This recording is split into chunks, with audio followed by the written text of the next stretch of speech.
সবাইকে জয় যিশু।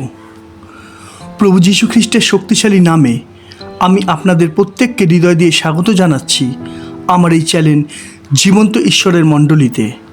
আশা করি প্রভুর আশীর্বাদে আপনারা প্রত্যেকেই সুস্থ সবল আছেন। তাই হোক, আমেন। একমাত্র ঈশ্বরেরই গৌরব হোক, আমেন। আসুন আমরা প্রার্থনা করে আজকের অনুষ্ঠানটা শুরু করি। প্রভু, তোমায় ধন্যবাদ দিই তোমার এই জীবন্ত মণ্ডলীর প্রত্যেকটা সন্তানের জন্য, যারা প্রতিদিন তোমার জীবন্ত বাণীর শিক্ষায় শিক্ষিত হচ্ছেন ও প্রতিনিয়ত তোমার ধন্যবাদ ও গৌরব করছেন। আমি বিশ্বাস করি এই সমস্তই সম্ভব হয়েছে তোমারই দয়া আর মহাকরুণার জন্য। প্রভু গো, আমাদের জন্য এইটা কতটাই না আনন্দের বিষয় যে আমাদের পালক স্বয়ং তুমি, আমাদের শিক্ষক পবিত্র আত্মা। আর তাই তো এই মণ্ডলীর দ্বারা কখনোই কোনো মানুষকে খুশি করা হয় না, কিন্তু সদা সর্বদাই আমরা আমাদের দৃষ্টি তোমারই উপরে রেখেছি। আর আমাদের চেষ্টা একটাই, যেন আমরা তোমার রাজ্যের কাজ তোমারই ইচ্ছানুসারে করে শুধুমাত্র তোমাকেই যেন খুশি করতে পারি। এই প্রার্থনা আমি খ্রিস্ট যিশুর নামে চাইলাম, আমেন। হালেলুয়া। আজকের অনুষ্ঠান শুরু করার আগে আমি আপনাদের একটা কমেন্ট দেখাই। লেখা আছে, দাদা আমি সাউথ 24 পরগনা থেকে বলছি। আমি জানতে চাই জল বাপ্তিস্ম ছাড়া কি স্বর্গে যাওয়া সম্ভব? আমার নাম চন্দনা চানক। উনি খুবই সুন্দর একটা গুরুত্বপূর্ণ প্রশ্ন করেছেন, যার উত্তর আমাদের প্রত্যেকেরই জানা খুবই দরকারি। আর তাই তো আমি ওনাকে রিপ্লাই করেছিলাম যে 26শে জুলাই আমি আপনার প্রশ্নের উত্তর দেব, অপেক্ষায় থাকুন। আর আজ 26শে জুলাই, তাই আমি ওনার প্রশ্নের উত্তর দেব আজকের অনুষ্ঠানের মাধ্যমে। তাই বিষয়টার উপর মারাত্মকভাবে গুরুত্ব দেবেন, কেননা প্রশ্নটা খুবই গম্ভীর। সবার প্রথমে আমাদের দেখতে হবে যে প্রভু যীশু কি বলেছেন। আমরা দেখি যোহন 3:3 যীশু উত্তর করিয়া তাহাকে কহিলেন, সত্য সত্য আমি তোমাকে বলিতেছি, নতুন জন্ম না হইলে কেউ ঈশ্বরের রাজ্য দেখিতে পায় না। অর্থাৎ স্বর্গরাজ্যে প্রবেশের জন্য আমাদের দরকার নতুন জন্ম। আমি আবারও বলছি, স্বর্গরাজ্যে প্রবেশের জন্য আমাদের দরকার নতুন জন্ম। এখন প্রশ্ন, নতুন জন্ম বলতে প্রভু এখানে কি বুঝিয়েছেন? আমরা দেখি যোহন 3:5 যীশু উত্তর করিলেন, সত্য সত্য আমি তোমাকে বলিতেছি, যদি কেহ জল এবং আত্মা হইতে না জন্মে তবে সে ঈশ্বরের রাজ্যে প্রবেশ করিতে পারে না। অর্থাৎ জল ও আত্মা এই দুয়ের দ্বারাই নতুন জন্ম হয়ে থাকে। অর্থাৎ জল বাপ্তিস্ম আর আত্মায় বাপ্তিস্ম। আমরা সবাই জানি যে জলে বাপ্তিস্ম মানুষ দিতে পারে, কিন্তু আত্মায় বাপ্তিস্ম কে দেবে, তাই না? আমরা দেখি যোহন 1:33 আর আমি তাহাকে চিনিতাম না, কিন্তু যিনি আমাকে জলে বাপ্তাইজ করিতে পাঠাইয়াছেন তিনি আমাকে বলিলেন, যাহার উপরে আত্মাকে নামিয়ে অবস্থিতি করিতে দেখিবে তিনি সেই ব্যক্তি যিনি পবিত্র আত্মায় বাপ্তাইজ করেন। অর্থাৎ আত্মায় বাপ্তিস্ম শুধুমাত্র প্রভু যিশুই দিয়ে থাকেন। কিন্তু আজ কি হচ্ছে? সবাই কোনটার উপরে জোর দিচ্ছে? আজ তো সবারই জলে বাপ্তিস্ম হচ্ছে, আর মৃত্যুর পর বলা হচ্ছে যে উনি স্বর্গে গেছেন, তাই না? আমার প্রশ্ন, আত্মায় বাপ্তিস্ম কোথায়? যিশু কি বলেছেন? আমরা আবারও দেখি যোহন 3:3 যীশু উত্তর করিয়া তাহাকে কহিলেন, সত্য সত্য আমি তোমাকে বলিতেছি, নতুন জন্ম না হইলে কেউ ঈশ্বরের রাজ্য দেখিতে পায় না। এখানে প্রভু 2 বার সত্য সত্য বলেছেন। কেন? কারণ কথাটার উপর প্রভু মারাত্মক জোর দিয়েই বলেছেন যে নতুন জন্ম না হলে কেউ ঈশ্বরের রাজ্যে অর্থাৎ স্বর্গ রাজ্যে যেতে পারে না। আর নতুন জন্ম তখনই হবে যখন একটা মানুষের জলে আর আত্মায় বাপ্তিস্ম হবে। কিন্তু আজ কি হচ্ছে? সবাই ব্যস্ত জল বাপ্তিস্ম নিয়ে, কিন্তু আত্মার বাপ্তিস্ম কোথায়? ভাবুন, একটু ভাবুন। কেননা কথাটা আমার নয়, কিন্তু স্বয়ং প্রভু যিশুই বলেছেন, তাই না? আসুন আমরা চলে যাই ঈশ্বরের বাক্যের গভীরে। প্রার্থনা করুন যেন ঈশ্বরের বাক্যের নিগূঢ় তত্ত্ব আপনারা বুঝতে পারেন। তাই হোক, আমেন। প্রথমে আমাদের বুঝতে হবে বাপ্তিস্ম অর্থাৎ দৃষ্টান্ত। আমি আবারও বলছি, প্রথমে আমাদের বুঝতে হবে বাপ্তিস্ম অর্থাৎ দৃষ্টান্ত। দেখবেন প্রভু যীশু প্রচুর দৃষ্টান্ত বলতেন, যার দ্বারা আমরা অনেক কিছুই শিখতে ও জানতে পারি, তাই না? ঠিক সেইভাবে এই বাপ্তিস্মও একটা দৃষ্টান্ত, যার দ্বারা আমরা ঈশ্বরের ইচ্ছা জানতে পারি। আমরা জানতে পারি আমাদের করণীয় কী। প্রথমে আমি আসি জল বাপ্তিস্ম নিয়ে। একটা মানুষকে জলে ডোবানো হয়, তাই না? যাকে বলা হয় জলের বাপ্তিস্ম। এর অর্থ কী? এর নিগূঢ় তত্ত্ব কী? এই বিষয়টা বোঝার জন্য প্রথমে আমরা একটা বাক্য দেখি। আমরা দেখি কলসীয় 3:3 কেননা তোমরা মরিয়াছ এবং তোমাদের জীবন খ্রিস্টের সহিত ঈশ্বরে গুপ্ত রহিয়াছে। এখানে লেখা আছে যে তোমরা মরে গেছো। এর অর্থ কী? আমরা দেখি কলসীয় 2:12 ফলত বাপ্তিস্মে তাহার সহিত সমাধিপ্রাপ্ত হইয়াছ এবং তাহাতে তাহার সহিত উত্থাপিত হইয়াছ, ঈশ্বরের কার্য সাধনে বিশ্বাস দ্বারা হইয়াছ, যিনি তাহাকে মৃতগণের মধ্যে হইতে উঠাইয়াছেন। এখানে এক একটা বাক্যের প্রতি মনোযোগ দিন।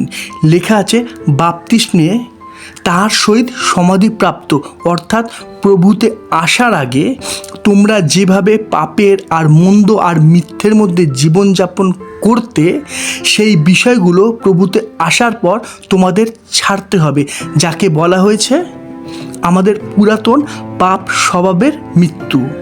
আমি আবারও বলছি, যাকে বলা হয়েছে আমাদের পুরাতন পাপ স্বভাবের মৃত্যু আর নতুন মানুষের জন্ম, অর্থাৎ প্রভুতে আসার পর ঈশ্বরের বাক্য পালনের দ্বারা নতুন এক মানুষের সৃষ্টি, যে শুধুমাত্র ঈশ্বরের ইচ্ছাতেই চলবে। আমরা দেখি ইফিসীয় 4:22-24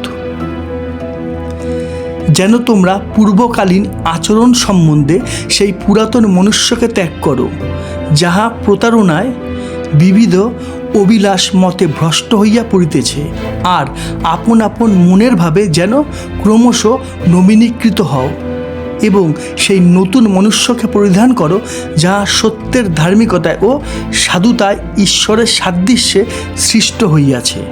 হালেলুইয়া। আশা করি পরিষ্কার।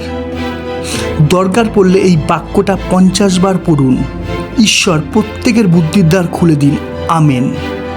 এইবারে আমি একটা উদাহরণ দিই, একটু বোঝার চেষ্টা করুন। ধরুন দুটো মানুষ আছে। প্রথম মানুষটার জলে বাপ্তিস্ম হয়েছে, কিন্তু সে তারপরেও পাপে জীবনযাপন করছে। তার মধ্যে কোনো পরিবর্তন নেই। সে ঈশ্বরের বাক্য পালন করছে না আর নিজের ইচ্ছানুসারেই জীবনে চলছে। তবে কি সে স্বর্গরাজ্য পাবে? আপনারাই বলুন। আর দ্বিতীয় মানুষটা কোনো কারণবশত জলে বাপ্তিস্ম হয়নি, কিন্তু সে প্রভুতে আসার পর পাপে জীবনযাপন করা ছেড়ে দিয়েছে। সে প্রভুতে আসার পর পরিবর্তন হয়েছে। সে নিজের ইচ্ছানুসারে না চলে প্রভুর ইচ্ছানুসারেই চলছে, অর্থাৎ ঈশ্বরের আজ্ঞা ও ঈশ্বরের বাক্য সে পালন করে চলছে। তারপর একদিন তার মৃত্যু হলো। তাহলে এখন কি হবে? সে তো জলে বাপ্তিস্ম নেয়নি, তাই না? কি হবে? অবশ্যই সে স্বর্গরাজ্য পাবে। কেননা জলে বাপ্তিস্ম নিলেই যে স্বর্গরাজ্য পাওয়া যায়, প্রভু কিন্তু এমন বলেননি। কিন্তু জল বাপ্তিস্মর দ্বারা প্রভু আমাদের যা শিক্ষা দিয়েছেন, অর্থাৎ নতুন জন্ম মানে পরিবর্তনের দ্বারাই একটা মানুষ স্বর্গরাজ্য পাবে। হালেলুইয়া। এইবারে আসি আত্মার বাপ্তিস্ম। আজ প্রচুর মানুষই জল বাপ্তিস্ম নিয়ে ব্যস্ত, কিন্তু আত্মার বাপ্তিস্ম নিয়ে কেউ ভাবে না। আজ যেমনটা হচ্ছে আমরা দেখি প্রেরিত 8:16 কেননা এ পর্যন্ত তাহাদের কাহারও উপরে পবিত্র আত্মা পতিত হন নাই, কেবল তাহারা প্রভু যিশুর নামে বাপ্তাইজিত হইয়াছিল। কি কেমন লাগছে? আর তাই তো আমি বলি যে এই মণ্ডলীর শিক্ষক স্বয়ং প্রভু যিশু, যিনি তার পবিত্র আত্মার দ্বারা আমাদের শিক্ষিত করছেন, তাই না? যদি বিশ্বাস করেন তাহলে ঈশ্বরকে একটা ধন্যবাদ দিন, কেননা আমাদের ঈশ্বর ধন্যবাদেরই ঈশ্বর। তাহলে ফিরে আসা যাক আত্মার বাপ্তিস্মে। আজ প্রচুর জায়গায় জলে বাপ্তিস্ম হচ্ছে, কিন্তু আত্মার বাপ্তিস্ম কোথায়? দেখুন, জলে বাপ্তিস্ম মানুষ দিতে পারে, কিন্তু আত্মায় বাপ্তিস্ম শুধুমাত্র প্রভু যিশুই দেন। যেমন আমরা একটু আগেই দেখেছিলাম, আমরা দেখি যোহন 1:33 পদে, আর আমি তাহাকে চিনিতাম না, কিন্তু যিনি আমাকে জলে বাপ্তাইজ করিতে পাঠাইয়াছেন তিনি আমাকে বলিলেন, যাহার উপরে আত্মাকে নামিয়া অবস্থিতি করিতে দেখিবে তিনি সেই ব্যক্তি যিনি পবিত্র আত্মায় বাপ্তাইজ করেন। এখানে বাপ্তাইজ যোহন প্রভু যিশুর বিষয় সাক্ষ্য দিচ্ছেন, যার দ্বারা আমরা জানতে পারি যে প্রভু যিশুই আত্মায় বাপ্তিস্ম দেন। এখন প্রশ্ন, কিভাবে এই আত্মার বাপ্তিস্ম হয়? হ্যাঁ, আমি আবারও বলছি, এখন প্রশ্ন, কিভাবে এই আত্মার বাপ্তিস্ম হয়? বিষয়টা বোঝার জন্য প্রথমে আমরা একটা বাক্য দেখি। আমরা দেখি গালাতীয় 6:7 পদ, তোমরা ভ্রান্ত হইও না, ঈশ্বরকে পরিহাস করা যায় না, কেননা মনুষ্য যাহা কিছু বুনে তাহাই কাটিবে।